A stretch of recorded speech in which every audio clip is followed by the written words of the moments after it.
बिस्मिल्लाहिर्रहमानिर्रहीम। अस्सलाम वालेकुम स्टूडेंट्स। उम्मीद है आप खैरियत से होंगे।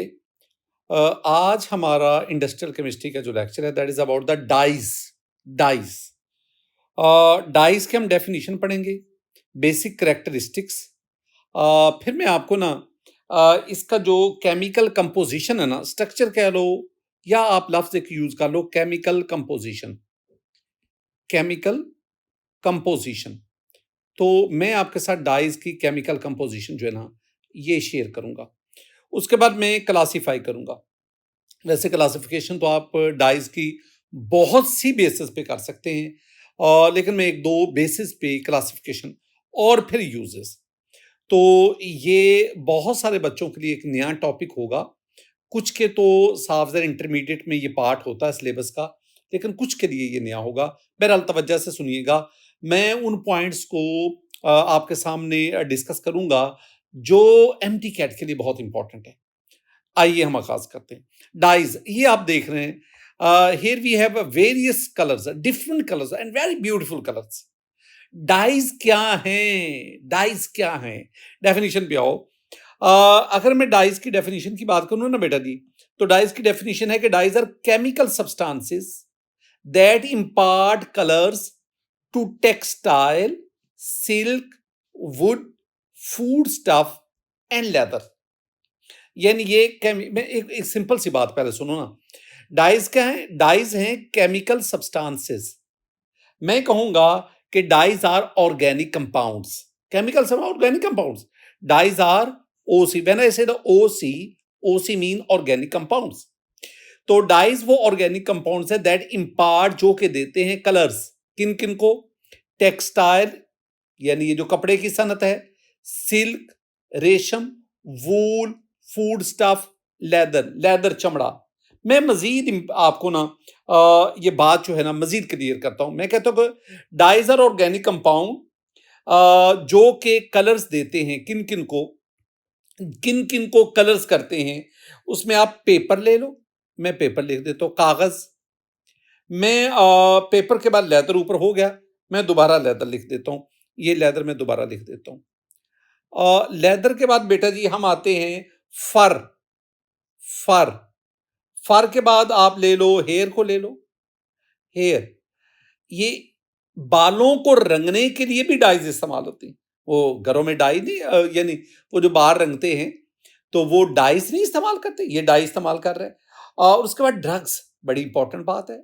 ड्रग्स, इनको भी फूड, वो तो फूड स्टफ की मैंने बात की है, फूड स्टफ। उसके बाद बेटा जी वैक्सीज को ले लो, ग्रीजेस को ले लो, ग्रीजेस, ग्रीजेस को, कॉस्मेटिक्स, कॉस्मेटिक्स। इसके बाद आप प्लास्टिक की बात कर लो, टेक्सटाइल मटेरियल, वो तो मैंने आपको बता दिया है। इसका मतलब है ये वो तमाम सब्सटेंसेस हैं जिनको रंगने के लिए हम डाइज का इस्तेमाल करते हैं। तो डाइज जो है ना वो बहुत बहुत इंपॉर्टेंट है। अच्छा, एक और बात, characteristics of a good dye. अच्छी डाई की खूबियां क्या हैं? पहली बात, it should have a suitable colour. अब कलरलेस तो डाई हो ही नहीं सकती ना, इसका कोई मुनासिब रंग होना चाहिए। जैसे ये मैंने आपको दिखाया ना, here you have dyes of various colours. ये पर्पल कलर है, ये आपके पास ऑरेंज है, ये मुख्तलिफ कलर जो हैं, लाइट ग्रीन है, उसके बाद ये येलोविश टाइप है, रेड है, वगैरह वगैरह। ये देखो मुख्तलिफ कलर्स की डाइज। अच्छा, तो एक बात, it should have a suitable colour. दूसरा, it should fix itself permanently to the fabric. ये अपने आप को फैब्रिक के साथ या सरफेस के साथ। मैं यहां पे एक लाइन लिखना चाहूंगा।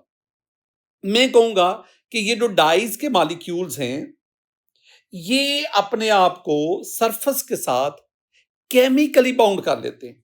यानी मैंने क्या बोला? मैंने बोला डाइज, डाइज मॉलिक्यूल्स, ये जो डाइज के मॉलिक्यूल्स हैं कैसे करते हैं वो आगे चल के हम देखते हैं। Dyes molecules are chemically bounded, chemically bonded, यानी केमिकल बॉन्ड बना लेते हैं ना, अट्रैक्टिव फोर्स डेवलप होगी to the surface, to the surface, to the surface, to the surface. यानी अगर आप उसको टेक्सटाइल के ऊपर, फैब्रिक के ऊपर डाइज को लेते हैं, तो डाइज का मालिक्यूल अपने आप को फैब्रिक के सरफेस के साथ केमिकली अटैच कर लेता है, बाउंड कर लेता है, बांध देता है। और अगली बात, it becomes the part of material जिसके ऊपर आप इसको अप्लाई करते हैं। ये इंपॉर्टेंट, बिकम्स, यानी डाई जो है, it becomes part of material on which it is applied, यानी ये उसका हिस्सा बन जाता है, ये उस सरफेस के अंदर अब्जॉर्ब हो जाता है, उसका हिस्सा। अड्जॉर्ब नहीं, अड्जॉर्ब तो कहते हैं ना, अड्जॉर्ब तो कहते हैं ना कि ऊपर सरफेस के साथ चिमट जाना। ये जब इसे कहते हैं अड्जॉर्ब, ADSORB, अड्जॉर्ब। लेकिन अगर ये सरफेस के अंदर पेनिट्रेट कर जाए, then we say it's the absorb. और जब ये अब्जॉर्ब हो जाएगा, then it becomes the part of this surface, permanent हिस्सा बन जाता है।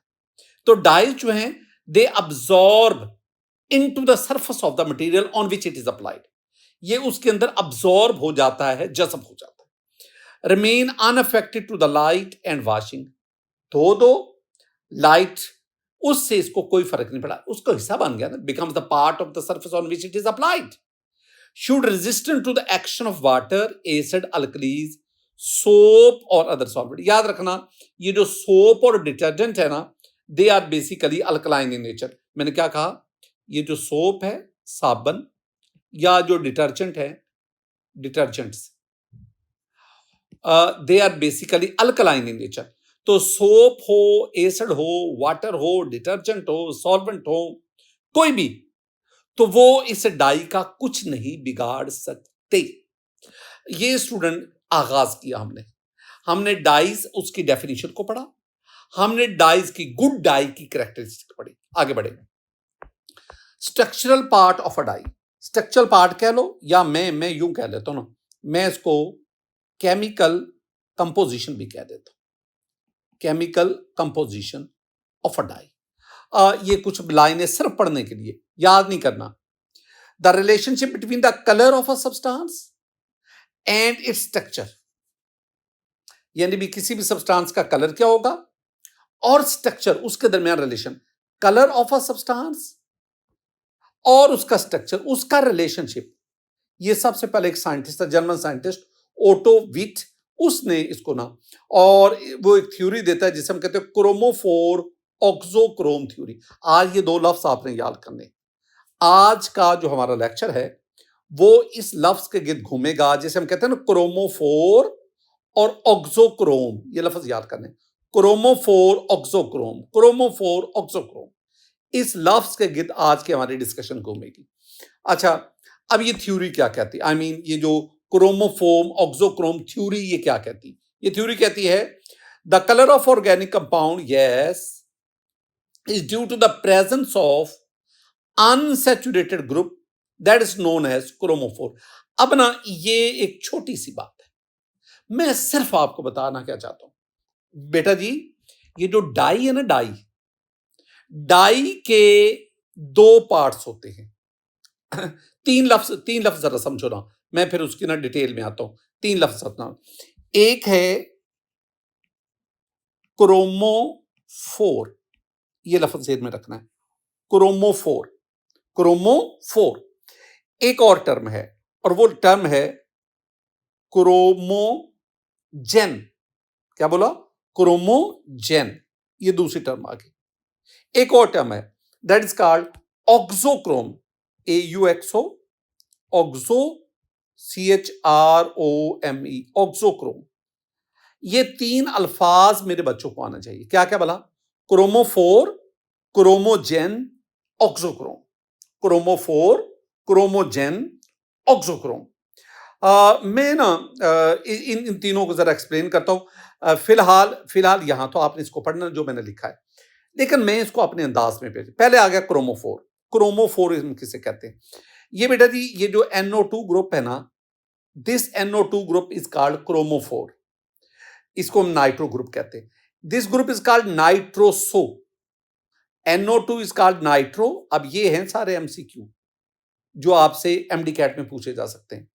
नाइट्रो NO2, नाइट्रोसो क्या है? N double bond. एजो बहुत इंपॉर्टेंट, एजो डाइज बहुत बड़ी एक बहुत बड़ा ग्रुप है डाइज का, एजो डाइज। तो N double bond N, this is called, इधर भी बॉन्ड शो कर दो।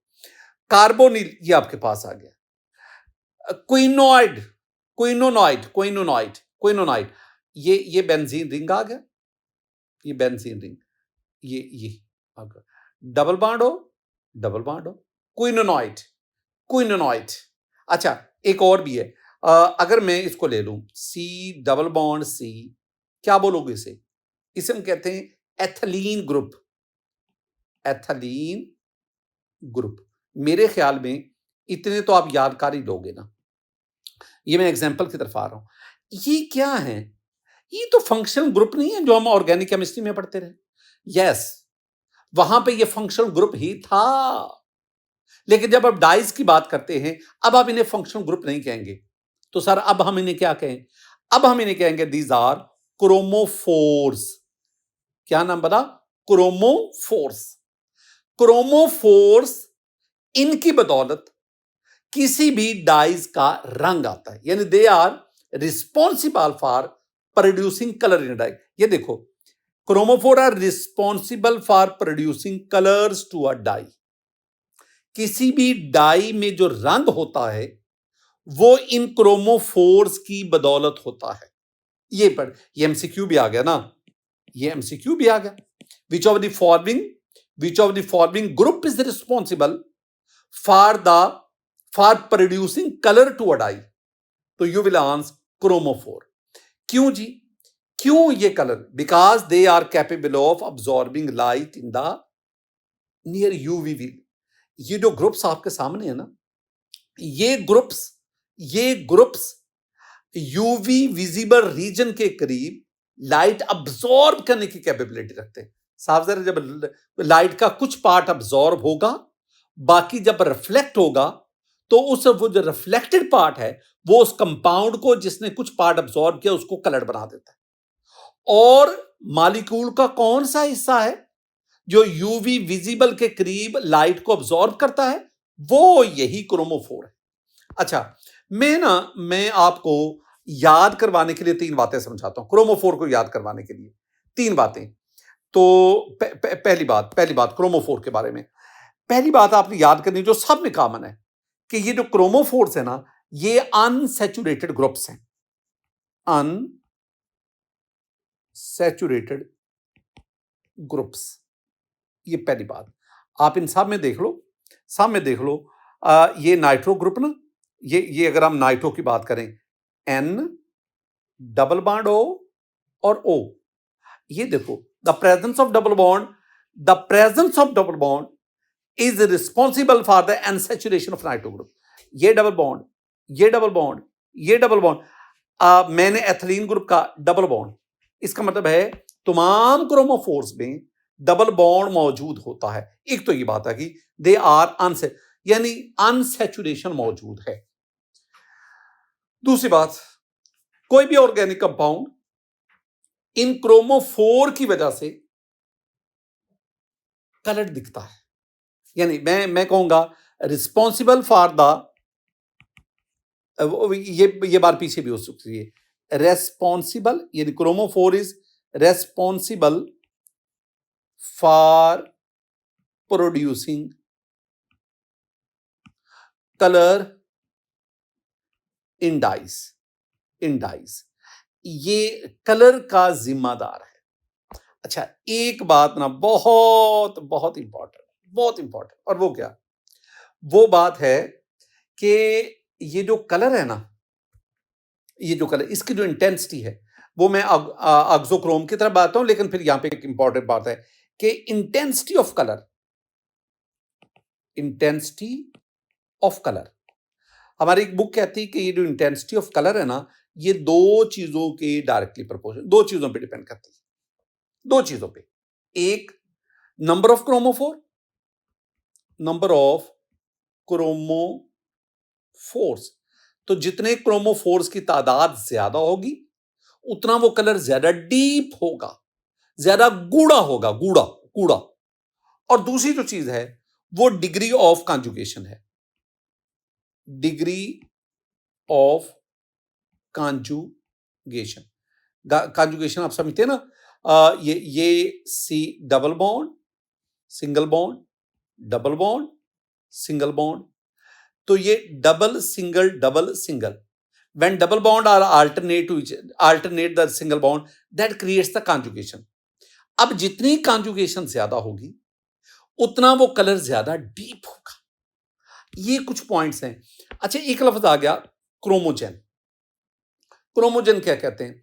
वो कंपाउंड जिस पर क्रोमोफोर ग्रुप होगा, उसे हम क्रोमोजेन कहते हैं। यानी क्रोमोजेन में हम क्या कहेंगे? क्रोमोजेन में मैं कहूंगा कंपाउंड having क्रोमोफोर ग्रुप। तो वो कंपाउंड जिसके पास क्रोमोफोर ग्रुप होगा, हम उसे कहेंगे क्रोमोजेन। एक बात ध्यान में रखना, मसलन मैं आपको एक एग्जांपल देता हूं। मेरे पास ना ये मैंने क्या बना दिया, ये आप कहेंगे सर आपने बेंजीन बना दी, चलो मैं यूं लगा देता हूं। ये भी मैंने क्या बना दिया, ये मैंने बेंजीन बना दी, ये एक बेंजीन और बना दिया। अब ना दो बेंजीन, इन दोनों को मैं N डबल बॉन्ड N इससे कनेक्ट कर देता हूं। ये क्या है? N डबल बॉन्ड N क्या है? अभी आपको बता के तो आया हूं।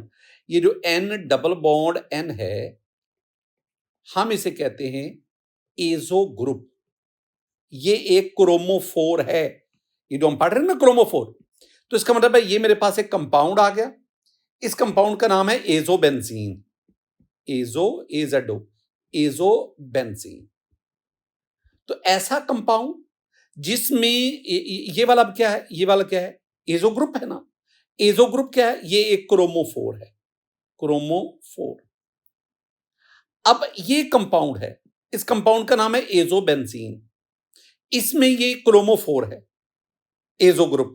इसका मतलब क्या हुआ कि वो कंपाउंड जिसमें क्रोमोफोर होगा, that compound is called chromogen. So azobenzene is a chromogen. ये एक क्रोमोजेन है। तो क्रोमोजेन किसे कहेंगे? क्रोमोजेन हम कहेंगे वो कंपाउंड जिसमें क्रोमोफोर ग्रुप होगा उसे। ये ना मैं अभी छोटी छोटी बातें आपको समझा रहा हूं, मैं डिटेल में आता हूं, डिटेल में आकर डिटेल के साथ आपके साथ बात करता हूं। दोबारा आओ, हमने क्या कहा? क्रोमोफोर क्या है? क्रोमोफोर्स वो ग्रुप्स हैं जो डाई को कलर देते हैं, और डाइज का कलर क्रोमोफोर की वजह से है। और फिर क्रोमोजोन की बात कर ली कि ऐसे कंपाउंड जिनमें क्रोमोफोर होता है, हम उन्हें क्रोमोजन कहते हैं। और मैंने आपके सामने ये बहुत सारे क्रोमोफोर बता दिए। अच्छा, अब आगे आ जाओ, एक टर्म आ गई ऑक्सोक्रोम। पहले तो आसान आसान सी बातें पढ़े ना, फिर हम आएंगे डिटेल के साथ। ऑक्सोक्रोम क्या है? एसिडिक और basic groups responsible for attachment of dyes to fibres by means of stable. इसका मतलब है they are responsible for attachment of dye to the fabric. Colour का जिम्मेदार कौन है? क्रोमोफोर।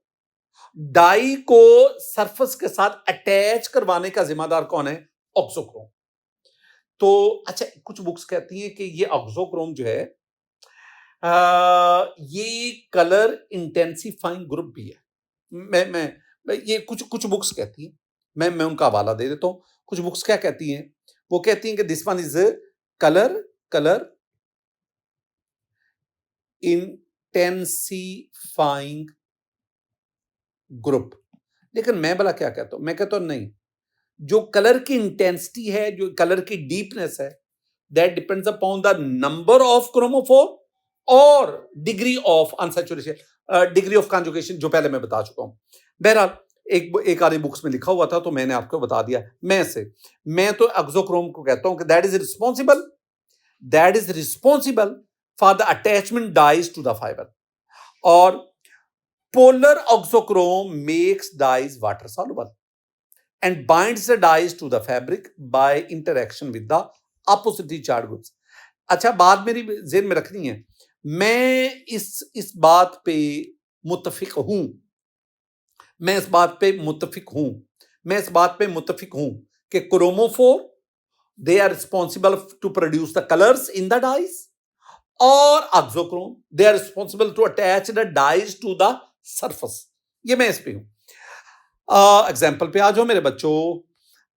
एक्सोक्रोम की examples, hydroxyl group, you know OH group का था हाइड्रोक्सल, लिख दूं हाइड्रोक्सल, लिख लोगे, पता है आपको।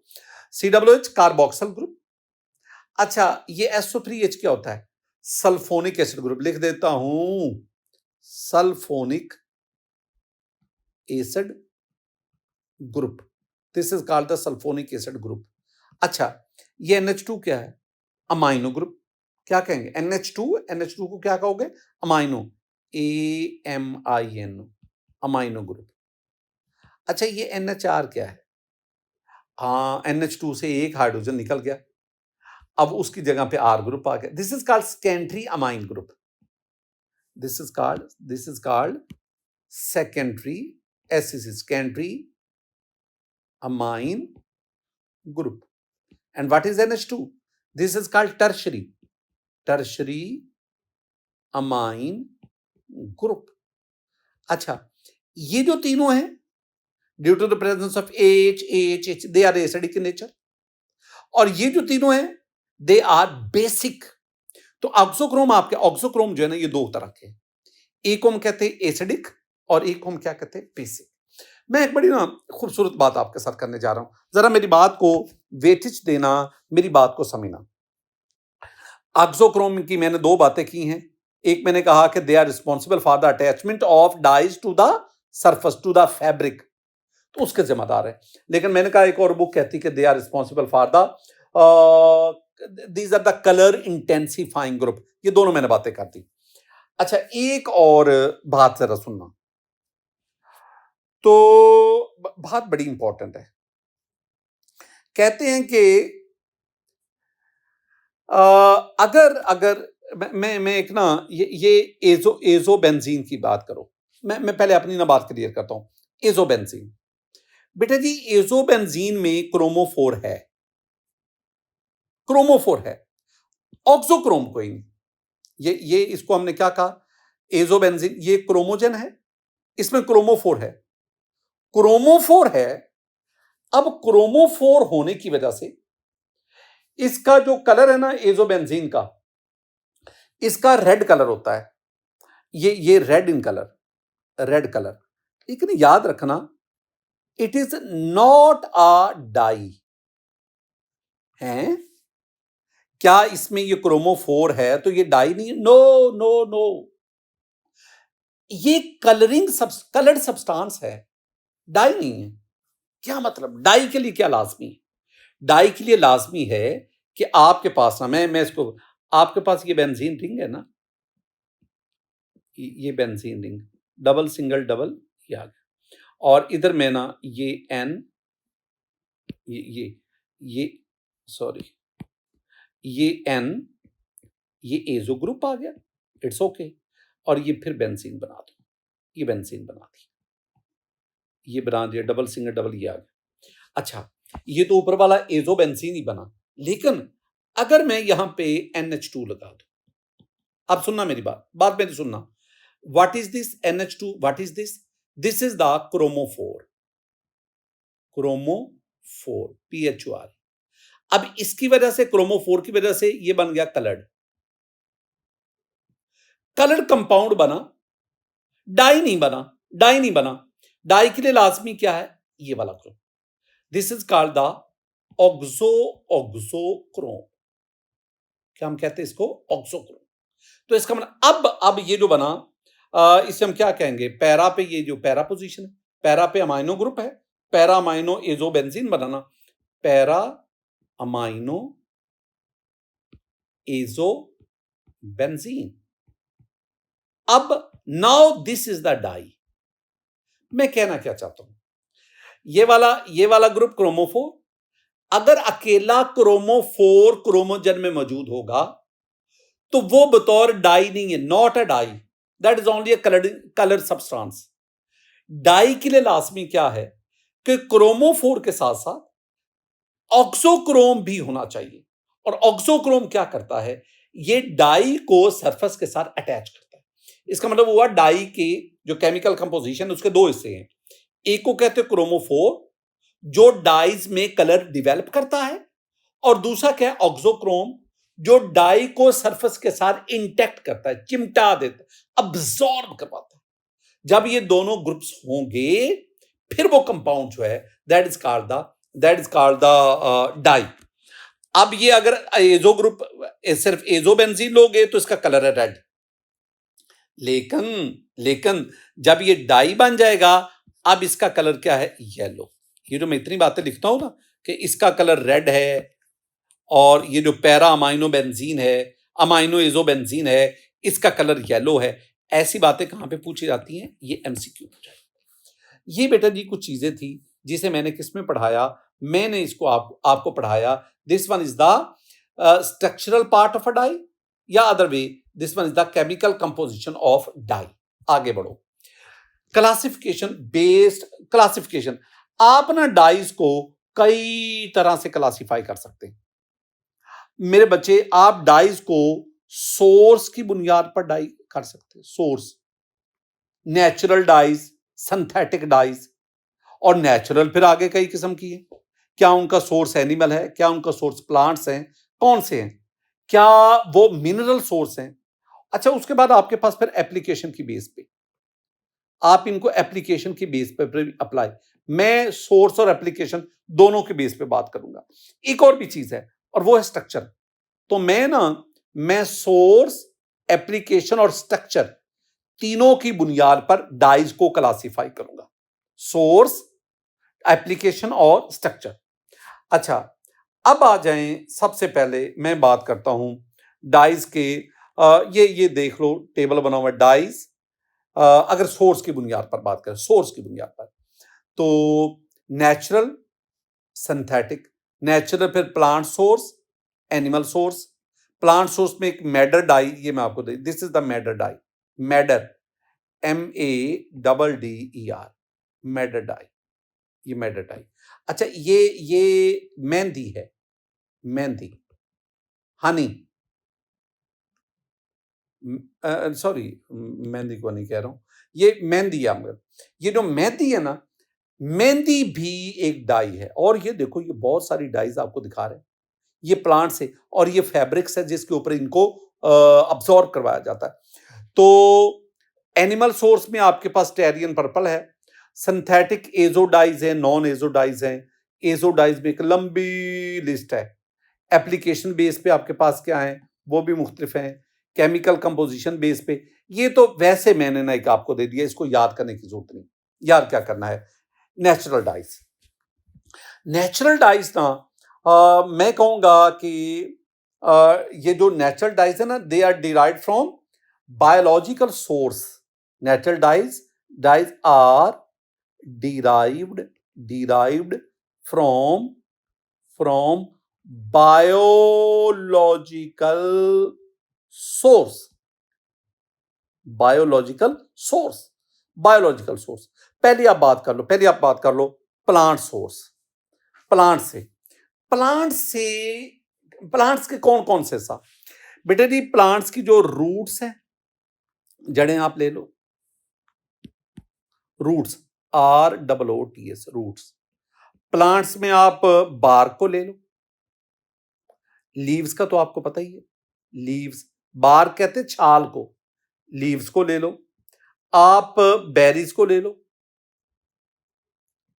अच्छा, सीड्स को ले लो, सीड्स भी आ सकते हैं। स्टेम भी आ गया ना, लीव्स भी आ गए, स्टेम को भी ले लो। फ्लावर्स क्यों छोड़ रहे हो, फ्लावर्स को भी ले लो। तो ये, अच्छा, ये हर एक प्लांट की मैं बात नहीं कर रहा, ये हर एक प्लांट की बात नहीं कर रहा, ये तो मुख्तलिफ प्लांट्स है ना। इनमें ना ये जो है ना, जैसे मैंने ये आपके सामने बनाया अभी, तो ये जो मेहंदी है, ये आपके पास ना साफदर है, वो जो उसके लीव्स है, पत्ते, उनको क्रश करके उससे फिर ये मेहंदी बनाया जाता है। और भी आप देख लो, मुख्तलिफ सोर्सेज हैं। प्लांट्स के बाद आप एनिमल की तरफ चल रहे हो। एनिमल्स में आपके पास इंसेक्ट में खास तौर पर बात करूंगा, इंसेक्ट की। इंसेक्ट, और इंसेक्ट से ये एक है कोकिनियल, ये नाम याद रखने, कोकिनियल। एक है लेक, एलएसी। इस तरह ये टायरियन पर्पल वगैरह होता है। ये जो शेलफिश है, इससे भी ये मुख्तलिफ रंग के ना आपके पास जो डाइज हासिल होती, एनिमल से भी डाइज हासिल होती। अच्छा, एक और भी चीज है, और वो है कि आप फंजाई से, फंजाई है, लाइकन से, जो बायो वाले स्टूडेंट उनको तो पता है लाइकन क्या होती है। लाइकन जो है उनसे भी आप, और इस तरह ना इनके जो मिनरल सोर्सेज है ना, मिनरल सोर्सेज, उन मिनरल सोर्सेज से भी कई हैं। मिनरल सोर्स, आयरन ऑक्साइड है, बफ है, आयरन ऑक्साइड, आयरन ऑक्साइड। ये एमसीक्यू आप जेर में रखना है कि which of the following mineral source is used as dye. तो आंसर क्या है? Iron oxide. आंसर क्या है? बफ, BUFF, बफ। ये सारे एमसीक्यूज हैं, ये वो चीजें हैं जो मेरे बच्चों को आनी चाहिए। अब हम आगे बढ़ते हैं और हमारे पास आ गई सिंथेटिक डाइज, जिसे हम क्या कहते हैं? Man made dyes. Dyes, man made dyes. अच्छा, मैं एक बात करना चाहता हूँ, सिर्फ एक आपको एमसीक्यू देना चाहता हूँ। जो फर्स्ट मैन मेड डाई थी ना, first, very first man made, I mean synthetic die जो थी पहले सबसे, वो ऑर्गेनिक एनालीन डाई थी। क्या नाम है? ऑर्गेनिक एनालीन डाई थी। डाई, मैं आपको ना उसका नाम याद करवाना चाहता हूँ। उसका नाम है मॉविन, MAUVEINE,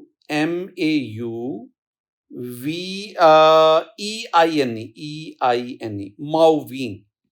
ये सिर्फ ना मैं इसलिए कि कहीं ये पूछ ही ना ले कि बताएं जी फर्स्ट मैन मेड डाई का नाम क्या है, तो मॉविन है। ये विलियम हेनरी ने, परकन से उसका नाम है वैसे, विलियम हेनरी परकन, बड़ा नाम है, PRKIN, बड़ा, बहुत बड़ा नाम है, परकन। इसने सबसे पहले ये इंट्रोड्यूस करवाई थी 1856 में। ये सिर्फ एक। अब ये जो सिंथेटिक डाइज है, ये फिर आगे कई किस्म की है। एजोडाइज है, एजोडाइज पर acidic, basic, sulphur, reactive, disperse, vat, non azo dyes. मैं ये सिर्फ आपको याद करवाना चाहता हूं, मैन मेड। ये एक आपको एमसीक्यू देना चाहता हूं। आगे बढ़ो। बेटा जी, क्लासिफिकेशन बेस्ड ऑन स्ट्रक्चर। अब दूसरा बड़ा इंपॉर्टेंट हिस्सा शुरू हो गया। स्ट्रक्चर की बेस पर अगर आप डाइज को क्लासीफाई करें तो एक लंबी लिस्ट मेरे पास आती है, जिसमें पहले नाइट्रो एंड नाइट्रोसो डाइज। ये नाइट्रो क्या है? नाइट्रो और नाइट्रोसो ये तो क्रोमोफोर है। तो हम क्रोमोफोर कौन सा होगा, ऑक्सोक्रोम कौन सा होगा डाई में, उसकी बेस पे। तो नाइट्रो एंड नाइट्रोसो, यानी वो डाइज जिसमें जो क्रोमोफोर है वो NO2 नाइट्रो हो या नाइट्रोसो हो, उसको इस कैटेगरी में लाते हैं। ये poly nitro derivative phenol and naphthol.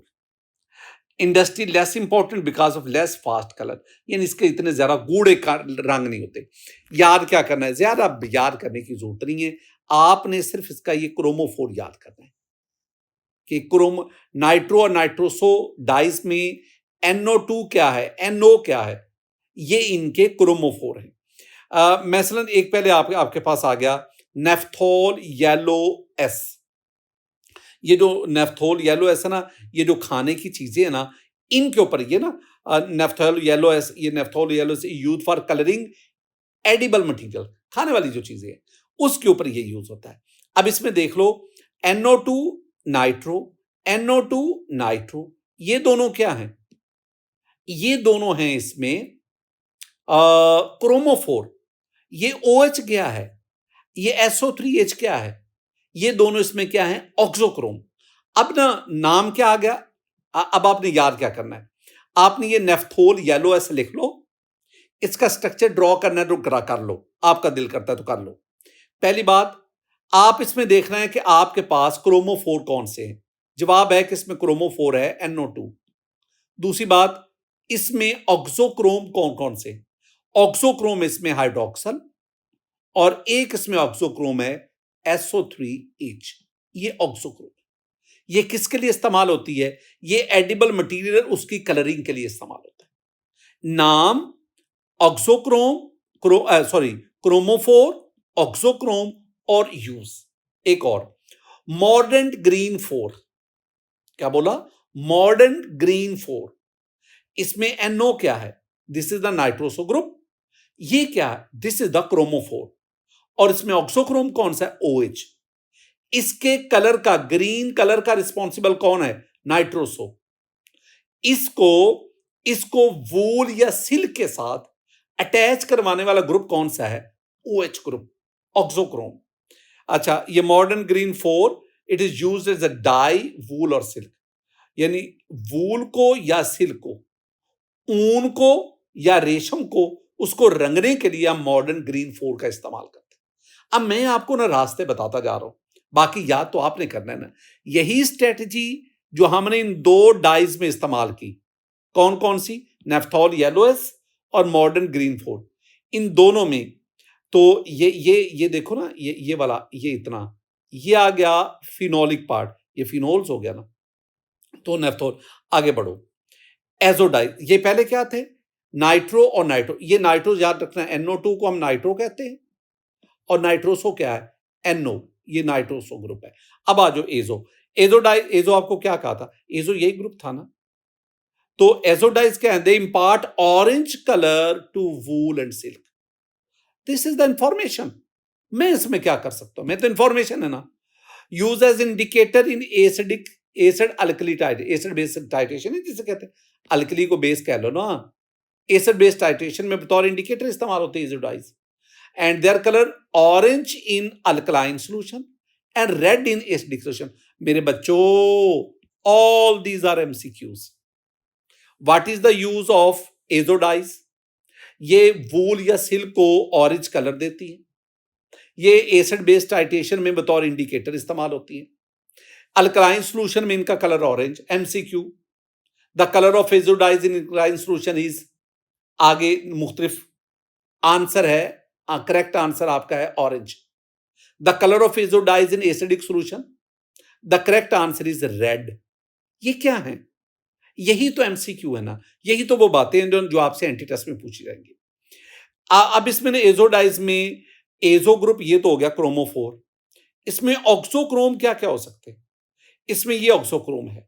What is this? Amino group. What is this? Tertiary amine group. What is this? These are the, ये बेसिक एक्सोक्रोम है, ऑक्सोक्रोम है। ये एसिडिक ऑक्सोक्रोम, ये पीछे पढ़ा के आए हो। अच्छा, आगे आ जाओ, ये उसके एग्जांपल्स आगे।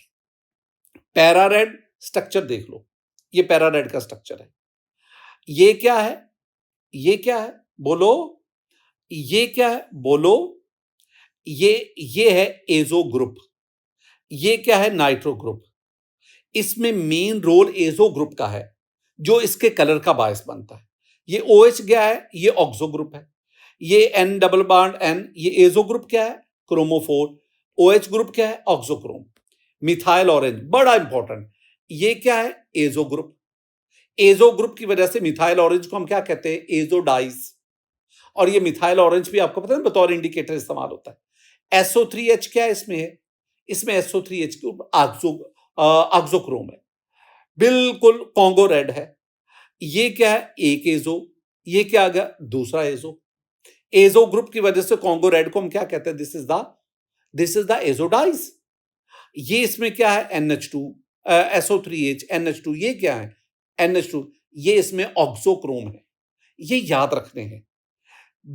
Bismarck brown, very very important. इसमें भी दो एजो ग्रुप हैं। This azo group act as the chromophore here. The presence of this azo group, it is called the azo dyes. what are the oxochrome in Bismarck Brown? What is the oxochrome? The oxochrome is NH2 amino group.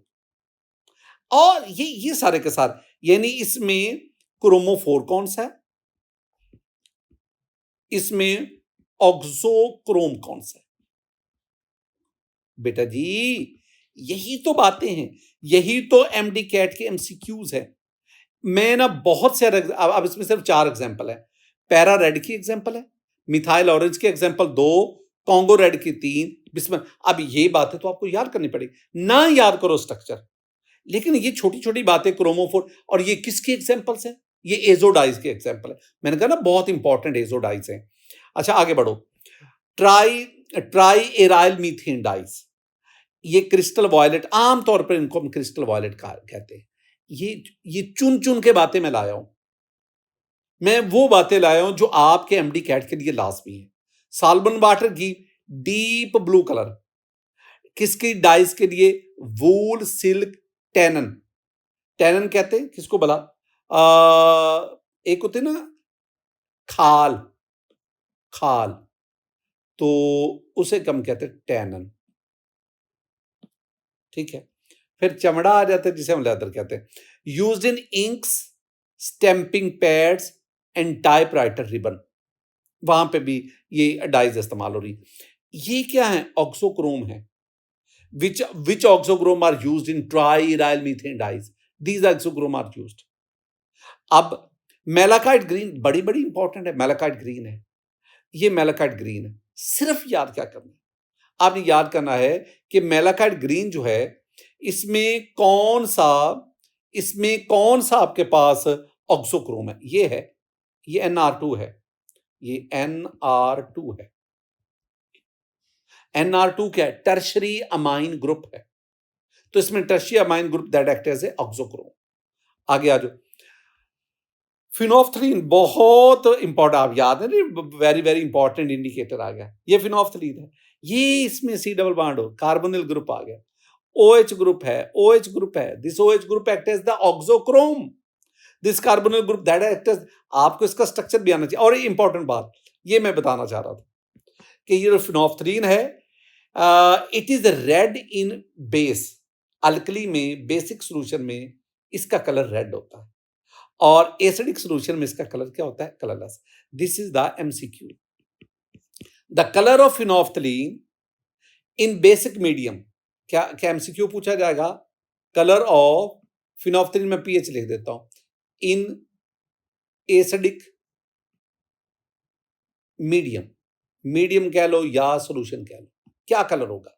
तो हम कहेंगे जी acidic है तो फिर क्या होगा? Colourless. और acidic की बजाय यहां पे वो बेसिक दे दो तो फिर आप क्या कहोगे? फिर आंसर आएगा राइट। आगे आपके नंबर 4 पे आपके पास एंथ्राक्विनोन, एंथ्राक्विन, ये एलिजरन जो है ना, बहुत बहुत एलिजरन बड़ी इंपॉर्टेंट डाई है। Alizarin used to dye cotton and wool, बहुत ज्यादा इस्तेमाल होती है।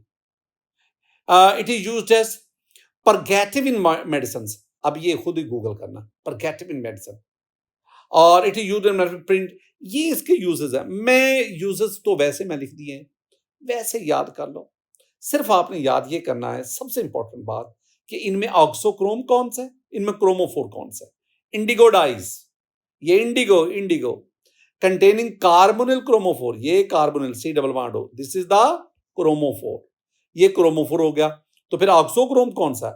हाँ ये देखो, ये ऑक्सोक्रोम है, ये ऑक्सोक्रोम है।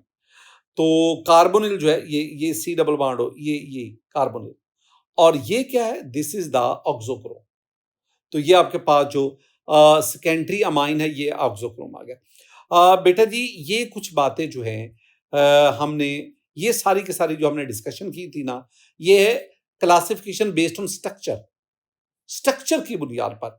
और इसमें आपके पास नाइट्रो एंड नाइट्रोसो 1, एजोडाइज 2 एग्जाम्पल, इसमें ट्राइराइल मीथेन 3, और फिर आपके पास ये एंथ्राक्विनोन 4 और इंडिगो 5, ये 5 इसकी टाइप्स हैं। जितनी मैक्सिमम आपके एमडी कैट के लिए चाहिए वो मैंने डिस्कस कर ली।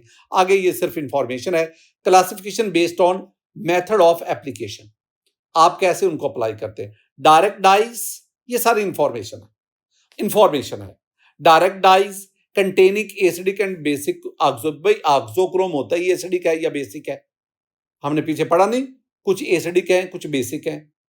अच्छा, एग्जाम्पल है Martius yellow, a typical direct dyes that has the auxochrome, इसमें ये OH। ये ना वैसे ही मैंने आपको ना इंफॉर्मेशन के लिए दे दी। अब देखो ना, डाइज की तादाद तो सैकड़ों में है।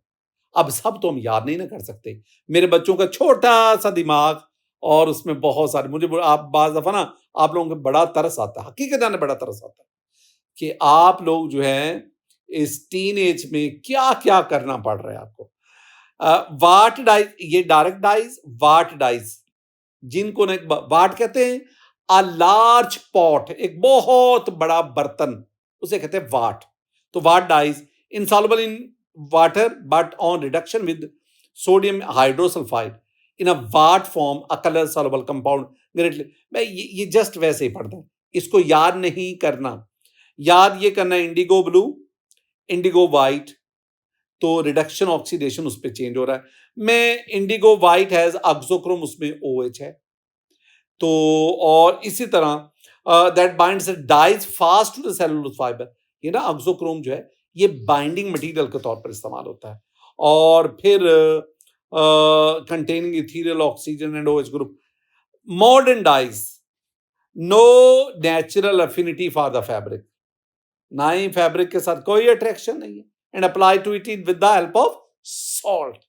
ये वैसे ही ना मैंने अपने बच्चों को बताया कि ये चीजें, ये एलिथ्रियन मैंने पहले आपसे इंपॉर्टेंट बात की कि ये बहुत बहुत बहुत अच्छा।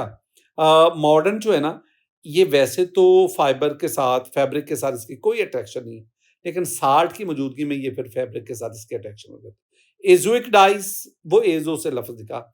Disperse dyes, azoic dyes particularly suitable for cotton and other cellulose fiber and but may also be used for nylon। अब देखो ना, ज्यादा इंफॉर्मेशन नहीं है।